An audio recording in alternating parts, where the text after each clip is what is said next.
Typically, CSGO skins that are classified as play skins, which are skins you usually just buy because they look nice and don't expect any return on investment of, won't make you any money. But in today's video, I want to talk about how to find play skins that can consistently earn you long-term profit, so you're able to build a sick inventory and make money at the same time, and not to mention a lot of it.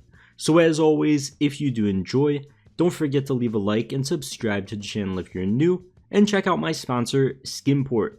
Skinport is a CSGO skin marketplace where you can find skins up to 30% off of Steam market price, which is great for building your inventory and even better for finding play skins. For example, an Op Asimov is only $50 on Skinport right now compared to $67 on the Steam market, and it doubles down as an investment as well. As you can see by the long-term trend, it's a skin that just slowly goes up and up as time goes on. Since December of last year, it's up almost 50% in price, but I'll explain that in the video and why it goes like that. So be sure to sign up to Skinport today to start saving tons of money on your CSGO skins, but for now, let's get right into the video. So first of all, what does it take to find an actual play skin that has potential to be a good investment? Well, surprisingly, the majority of the time, they're going to be in cases that aren't opened as much anymore, or just cases that are a lot older in general. Usually when I show this chart, it's the exact opposite, and I'm telling you to look at cases with more being open, but it's not really like this at all for investing in play skins. You're going to want things that don't have a lot coming into supply at all, but at the same time, skins that players have consistently proven they want to use and have used across the years.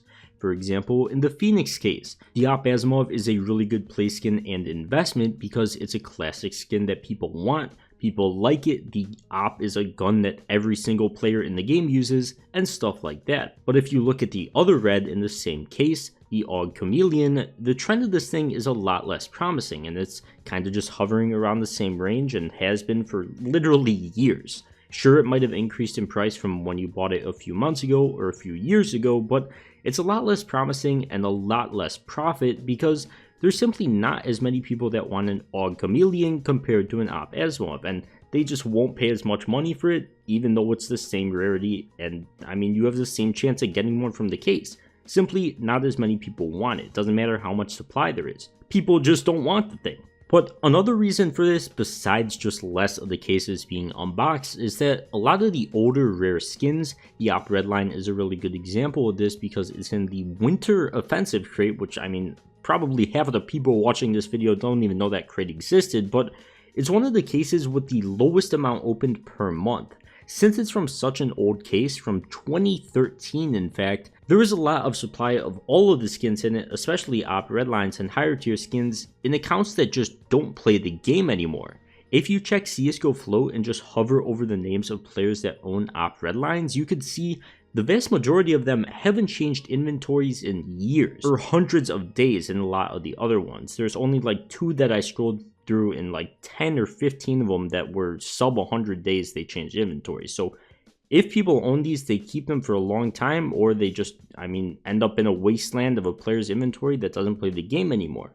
You could argue that people just hold onto these as play skins for years, or that the accounts are just completely inactive, but either way, they are skins that people hold onto for ages once they get them. So the supply that's available to buy on the market is just getting lower and lower just by people owning them, which is why owning good looking play skins like the Op Redline, Op Asimov, stuff like that are good investments. Supply is not only limited from people going inactive or the cases being old and less being unboxed, it's also because people just hold on to them for a really long time, and the actual supply on the market, or the supply able to be bought, isn't as large as you think it is. Another good thing about investing in play skins is that it works with older knives really well too. Look at any old knife from any case that isn't opened as much anymore. Same as the play skins, you'll see a really similar trend. Most of the time even better because knives are a lot more limited and people tend to hold onto them for longer than normal skins. Old Doppler knives, Crimson Webs, even vanilla knives have really good trends as well, but you get the point. There's tons of knives out there. There's guaranteed to not only be something you'd like, but in my opinion, unless you think the game is going to die anytime soon, this thing is going to be increasing in price as well, and has been for like, I don't even know, like 5+ years at this point.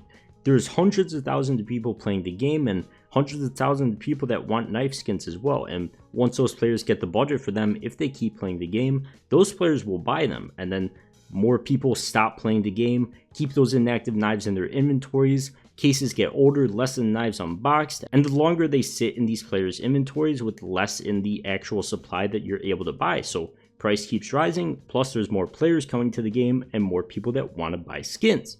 But the only real unfortunate thing about buying right now is that we're definitely in a time where a lot of people are buying play skins because of the end of the operation, end of the hype behind the major items being in game, and overall just attention has shifted back to older stuff like this. To me, this doesn't affect anything long term, and I still think they're great investments if you want to hold on to them for a long time. And either way, they're play skins, so it's not like you should be checking their price every single day and worrying about it, because you don't need to.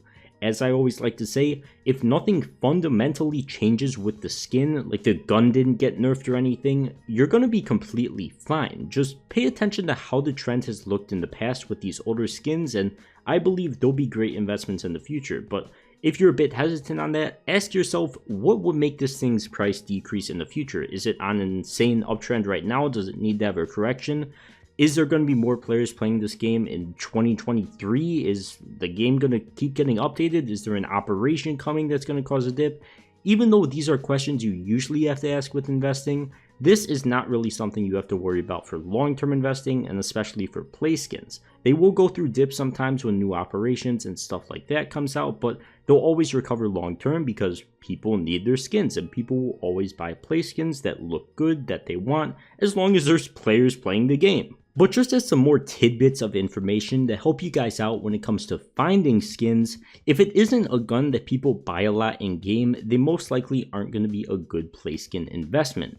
Even with something like the P2000 Fire Elemental from the Vanguard collection, it just once again has been hovering in this price range for years because no one really uses the P2000. But if we look at something like the USPS Kill Confirmed, it's a skin that a ton of people want, tons of people use, and has a really great uptrend, besides from June to September of 2021, and this is a bit of a separate case. Especially note that this final dip in September is because of Operation Riptide being released on September 21st, where we saw this thing drop $10 in price, but it recovered very quickly from this, so it's not that big of a deal to worry about. Once again, especially if it's a play skin, you're going to be holding on to it for an extended amount of months to years, so not really something you have to worry about. And I think if we stabilize at this price for a bit during dry periods with no operation or no major, the price should definitely continue its upward trend. If not, maybe we'll see a bit of shakiness, but once again, on the long term, I think these things are great. But yeah, besides that, I think that does cover everything that I wanted to go over in this video. So as always, if you did enjoy, don't forget to leave a like and subscribe to the channel if you're new. And also check out Skinport with that link at the top of the description to start saving money on investing in play skins and not having to worry about checking price every day, because you'll have some cool skins to use for years. But for now, I'll see you guys in the next one. Peace.